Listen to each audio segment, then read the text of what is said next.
Perkembangan pendidikan di Indonesia telah melewati perjalanan yang sangat panjang dari masa ke masa. Tentu saja, bangsa Indonesia mengharapkan pendidikan yang lebih baik di masa depan.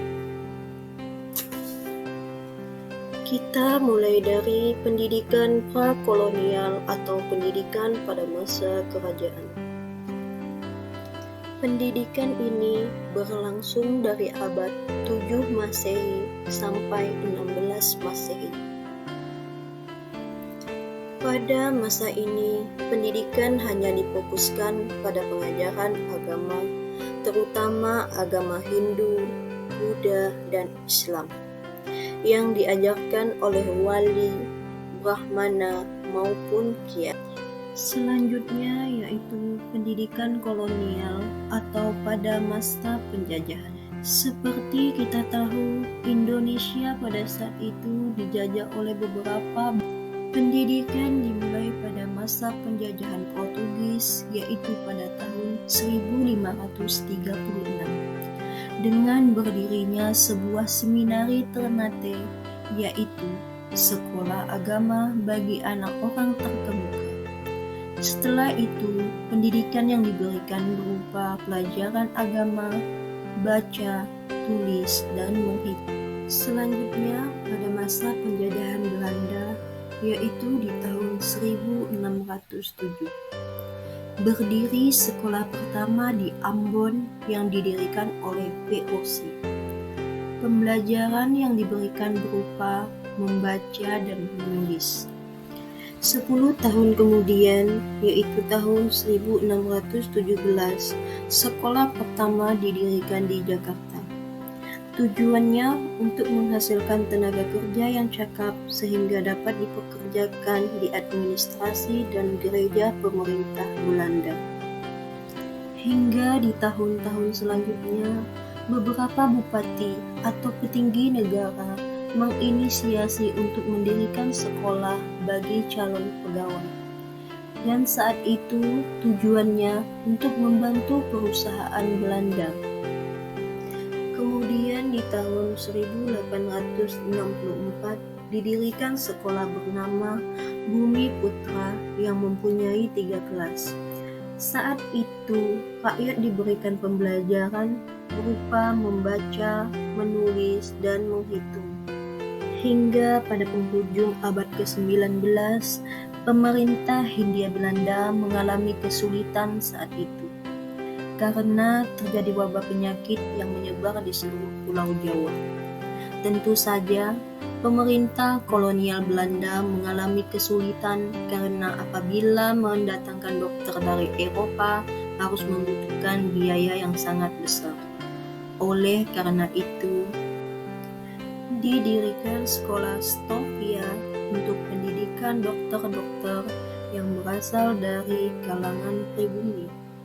Tentu saja, bahasa pengantar yang digunakan selama pembelajaran saat itu adalah bahasa Belanda. Budaya asli bangsa Indonesia saat itu belum dapat diterapkan di pendidikan. Hingga pada tahun 1920, menjadi gabungan kesadaran kultural dan kebangkitan politik di Indonesia. Timbul cita-cita baru sebagai jaminan dari kemerdekaan dan kebebasan kebudayaan bangsa yang bisa menjadi pokok sistem pengajaran di Indonesia. Akhirnya pada tahun 1922 dapat didirikan Taman Siswa di Yogyakarta. Pendiri dari Taman Siswa ini adalah Bapak Ki Hajar Dewantara yang kita kenal sebagai Bapak Pendidikan Nasional. Kita ingat semboyan yang terkenal dari beliau adalah Ing Ngarso Sung Tulodo, Ing Madya Mangun Karso, Tutburi Handayani. Sejak saat itu berdiri, perguruan-perguruan taman siswa yang lain di seluruh kepulauan Indonesia seperti Jawa, Sumatera, Borneo, Sulawesi, Sunda Kecil, dan Maluku. Selanjutnya kita bahas mengenai pendidikan pasca kemerdekaan. Kebijakan mengenai pendidikan pada periode awal kemerdekaan tertuang dalam Undang-Undang Pokok Pendidikan dan Pengajaran Nomor 4 Tahun 1960. Sejak saat itu, semua kegiatan pembelajaran harus dilaksanakan berdasarkan kurikulum yang telah ditetapkan oleh pemerintah Indonesia. Kurikulum yang pernah berlaku di Indonesia antara lain Rencana Pembelajaran 1947 yang menekankan pada pembentukan karakter manusia yang berdaulat sejajar dengan bangsa lain. Kemudian ada Rencana Pelajaran Terurai 1952 di mana tiap pembelajaran harus memperhatikan isi pembelajaran yang harus dihubungkan dengan kehidupan sehari-hari.